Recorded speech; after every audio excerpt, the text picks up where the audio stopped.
Transgender. सबसे पहले तो मुझको जेंडर मिला जो मेरा है, उसके बाद में अब मैं स्कूल भी जा सकती हूँ, पढ़ भी सकती हूँ और जॉब भी कर सकती हूँ, और मैं जॉब भी करती हूँ। भारत जोड़ रहे, अब जोड़ रहे ना भारत। पहले तो तुम तो तोड़े बैठे हो ना पाकिस्तान को, अब तुम भारत जोड़ो तो क्या होता है। मैंने कुरान पढ़ी, तफसीर कुरान पढ़ी, सीरत रसूलुल्लाह पढ़ी, फिक पढ़ा, हदीसें पढ़ी, सहीह बुखारी पढ़ी, सहीह मुस्लिम पढ़ी, सहीह तिरमिज़ी पढ़ी। इनने नहीं पढ़ी होगी, मैंने पढ़ी है। बच्चा पैदा करने से पहले सोच लो, आप बेरोजगार को पैदा कर रहे हो। रोजगार नहीं, हाँ मैं बता देता हूँ। आप किसको देख रहे हो 2024 में? मैं मोदी जी को। क्यों? ऐसा ही क्योंकि देखो लड़कियां भी सुरक्षित है, प्लस में हमारे समाज के लिए भी उन्होंने बहुत कुछ किया। हम लोग भी सब सुरक्षित और बेटर फील करते हैं। अब जब से मोदी जी आए 2014 में हमको आरक्षण मिला कि नहीं मिला? पहले आरक्षण था किन्नर समाज को, नहीं था ना। 2014 से आरक्षण मिला हम लोगों को, किसके बदौलत? मोदी जी के बदौलत। हम तो ये चाहते 2024 में भी मोदी जी ही आएंगे। राहुल गांधी में क्या कमी है? राहुल गांधी में क्या कमी है? कमी देखो किसी में नहीं है, लेकिन राहुल गांधी ने अभी पहले कांग्रेस ने क्या किया, हम ये पूछते हैं क्या किया? कांग्रेस की सरकार भी तो रही, क्या मिला कांग्रेस को? कुछ नहीं मिला। हम लोगों को आरक्षण नहीं मिला, किन्नर समाज के लिए क्या किया उसने, ये बता दो। हमारा भी तो समाज मायने रखता है, हम भी तो ना। हमको 2024 के पहले हमको वोट डालने का अधिकार भी नहीं था, ना हमारी नागरिकता थी, ना हमारा कोई आधार कार्ड था, ना हम कोई जमीन खरीद सकते थे। 2014 से हमारी नागरिकता भी है, हम देश के नागरिक भी है, और 2014 के पहले हमारा तो कुछ था भी नहीं। लेकिन सब विपक्षी तो बोल रहे हैं कि देश बेच रहे हैं। कौन बेच रहा है? उन्होंने क्या किया? देश बचाया। बचा तो रहे सर, हैं?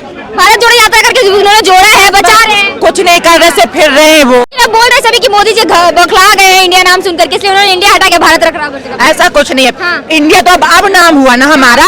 इंडिया तो अब नाम, पहले क्या बोलते थे? भारत बोलते थे, सोने की चिड़िया बोलते थे, लेकिन इंडिया नाम तो अब हुआ ना। गए जब से इंडिया नाम होगा। और रखा किसने इंडिया नाम? कांग्रेसों ने तो रखा इंडिया। पहले तो इंडिया था, पहले तो भारत ही था। भारत नाम तो अब इन्होंने किया। अब मोदी जी क्या कह रहे? जो हमारा पहले जो नाम था भारत, फिर से कर रहे हैं, तो क्या अच्छा ही कर रहे हैं? इसमें क्या बुरा कर रहे हैं? इसमें उनको मुद्दा बनाना है, कांग्रेसों को तो मुद्दा बना रहे हैं। उन्होंने क्या किया अभी तक? मुद्दा बनाया, जबरदस्ती का घुसे और क्या बोलते, देश को लूटा, बस ये किया उन्होंने। और क्या देश लो बेचा नहीं, पूरा क्या काला धन वो खा गए। और देश का बंटवारा किसने कराया? कांग्रेसों ने तो कराया। आज जो हमारा देश बढ़ चुका है, किसके बदौलत? कांग्रेसों के बदौलत तो बढ़ चुका है अपना देश। नहीं पहले तो एक था ना भारत और पाकिस्तान, तो एक था ना। कांग्रेस तोड़ के जो भारत जोड़ो यात्रा की जरूरत पड़ेगी। भारत जोड़ रहे, अब जोड़ रहे ना भारत। पहले तो तुम तो तोड़े बैठे हो ना पाकिस्तान को, अब तुम भारत जोड़ो तो क्या होता है? भारत कब टूटा था? भारत कब टूटा था? वो तो जबरदस्ती बोल रहे हैं कि ये ऐसा कर रहे हैं, मोदी जी ऐसा कर रहे हैं, ऐसा कर रहे हैं। एक मिनट, चोर अपनी चोरी छुपाने के लिए कुछ भी कर सकता है, ठीक है। लेकिन विपक्ष बार बार ये बोल रही है कि मोदी सरकार के अंडर में सुरक्षा है और ऊपर से डर का माहौल बना हुआ है सभी नागरिकों के लिए। मैं खुद देखो आज कंफर्टेबल फील कर रही हूँ। आज मैं खुद कंफर्टेबल फील कर रही हूँ। मैं तो खूब निकल रही हूँ, घूम रही। अब पहले था, अब नहीं है। पहले था जो निकलने में खुद डरती थी कि जाऊंगी कहीं कुछ प्रॉब्लम ना हो जाए, लेकिन अब तो मैं खूब घूमती हूँ, कोई कुछ नहीं है। लेकिन विपक्ष तो बोल रहे हैं विकास के नाम पे बेरोजगारी दे दी है देश को। की बातें कर रहे हैं विपक्ष वाले, तो उनको तो मुद्दा चाहिए कुछ ना कुछ मोदी के खिलाफ बोलने का, बस। और विपक्षों को कुछ नहीं चाहिए। देश हमारा अच्छा चल रहा है, विकसित हो रहा है, कहाँ से कहाँ पहुँच रहा है, बस उनकी जल रही है। तभी तो भाग कर देखो भारत छोड़कर। आपके वर्ग के लिए क्या किया मोदी जी ने? ऐसा हमारे वर्ग के लिए क्या नहीं किया? देखो आज ट्रांसजेंडर, सबसे पहले तो मुझको जेंडर मिला जो मेरा है, उसके बाद में अब मैं स्कूल भी जा सकती हूँ, पढ़ भी सकती हूँ और जॉब भी कर सकती हूँ। और मैं जॉब भी करती हूँ, चाहे वो क्या बोलते हैं एनजीओ में मैं जॉब करती हूँ। अच्छा। किसके बदौलत? मोदी जी की बदौलत। तो 2014 से पहले हम लोग क्या था? कोई जॉब थी? कुछ था? आज है, आज मैं खुद जॉब करती हूँ। लेकिन आज महंगाई भी उन्होंने बहुत ज्यादा बढ़ा दी है। महंगाई तो देखो समय के अनुसार बढ़ रही है, तो महंगाई को तो मैं क्या कुछ भी नहीं कहूँगी। महंगाई है लेकिन समय के अनुसार तो बढ़ेगी। देखो जो बात, पता नहीं हमारे घर पे से आके किसी ने पत्थर मार दिया। मैं तो हूँ नहीं घर पे, लेकिन घर मेरा टूट रहा है।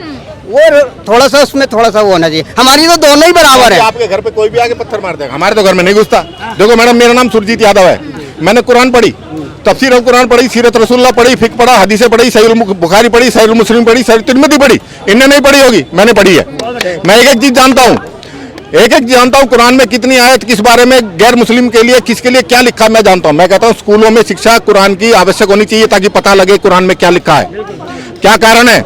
मैं आपसे बताता हूँ, ये कहते हैं हमारे घरों पे अगर कोई पत्थर फेंक गया, मान गए आपको, तो आपके घर में कितनी बार आदमी दूसरा आके पत्थर फेंक गया? आपके घर से किसी ने पत्थर फेंका दूसरे ने? मोदी जी फेंके हैं। मोदी जी फेंके हैं।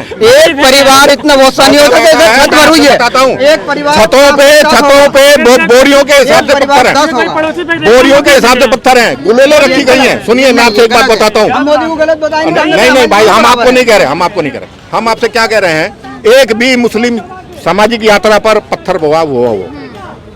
आज तक किसी भी मस्जिद में घुसकर हर हर महादेव करके AK-47 से मुसलमानों को मारा हो? हमारे 45 मंदिरों पे हमले हुए हैं, 45 पे हमारी यात्राओं पर हमले हुए हैं, बसों से निकाल के कश्मीर में मारे हैं, औरतों को कत्ल कर दिया, रेप कर दिया, आदमियों को नरसंहार कर दिया।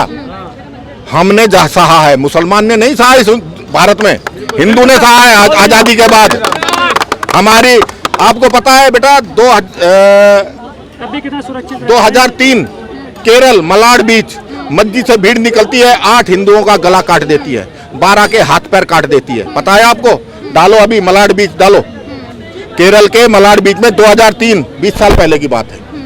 आप बताओ ना, किस मंदिर से निकलकर मस्जिदों पे हमले हुए या मुसलमानों पे हमले हुए? इनके किसी भी नेता के मुंह से आप इसके लिए खंडन नहीं सुनेंगे। हमारे मंदिर तोड़े जाते हैं, ये खंडन नहीं करते। हमारे कश्मीर में मंदिर तोड़े गए, मैं आपको बताता हूँ बेटा, पिछले 60 वर्षों में 1 करोड़ मुसलमान को मुसलमानों ने मारा है, 1 करोड़ मुसलमान को मुसलमानों ने मारा है। बांग्लादेश सरकार कहती है कि 1971 की लड़ाई में पाकिस्तान ने 30 लाख लोग मारे, जिसमें 20 लाख मुसलमान और 10 लाख हिंदू।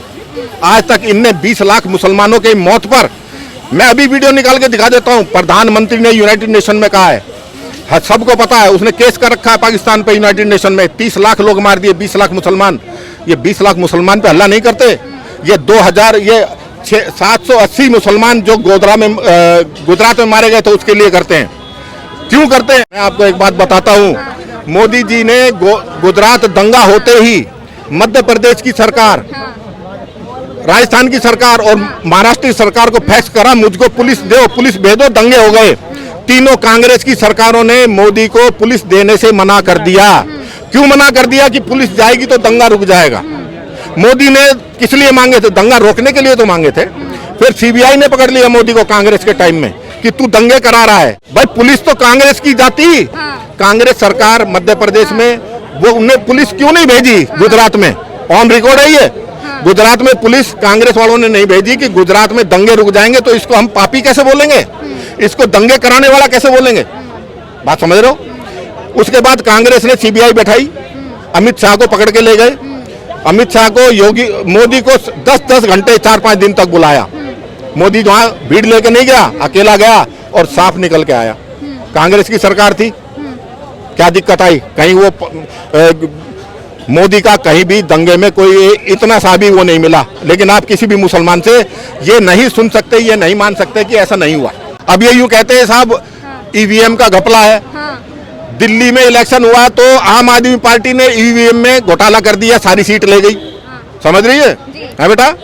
उसके बाद अभी पंजाब में हुआ तो EVM का घोटाला किसने कराया? आम आदमी पार्टी ने, सारी सीट ले गई। बीजेपी को 1 आधी मिली, इतना बुरी बेइज्जती हुई। दिल्ली में 8 सीट है, बहुत बुरी बेइज्जती हुई। अगर ये घोटाला आम आदमी पार्टी कर सकती है, बीजेपी कर सकती है, सभी कर सकती है, तो इसका कारण क्या है? जहां इनकी ज्यादा सीट आ जाती है वहां कहते कोई घोटाला नहीं हुआ। बीजेपी जीत जाती है तो कहते EVM का घोटाला हो गया। अब इस बात को बताओ, भारत के आधे राज्यों में बीजेपी नहीं है, वहां बेरोजगारी क्या बीजेपी ने कर रखी है? वहां महंगाई क्या बीजेपी ने कर रखी है? राजस्थान में क्या सबको पकड़ पकड़ के तहसीलदार, डायरेक्टर वो लगा दिया, IAS IPS लगा दिया क्या? सब बेरोजगार घूम रहे हैं। यहाँ से ज्यादा महंगा हरियाणा से और राजस्थान से, उत्तर प्रदेश से ज्यादा महंगा पेट्रोल तो राजस्थान में महंगाई। देखो मैं आपसे एक बात बताता हूँ, जो सत्य है, भगवान भी आ जाएगा ना, बेरोजगारी दूर नहीं होगी। बच्चा पैदा करने से पहले सोच लो आप बेरोजगार को पैदा कर रहे हो।